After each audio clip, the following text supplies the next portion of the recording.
усе зараз распавядаем про то, як пагоршыўся стан палізняволеных за апошнія гады у параўнанні з 2020-2021 годам.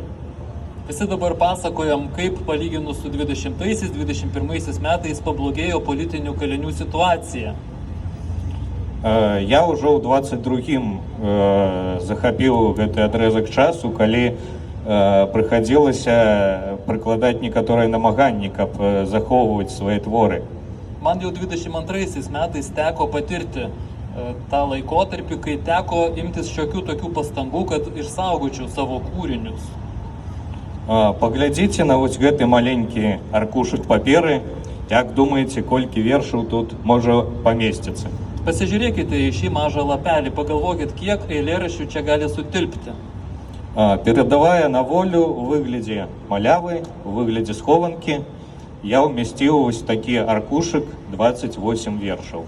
Perduodamas į laisvę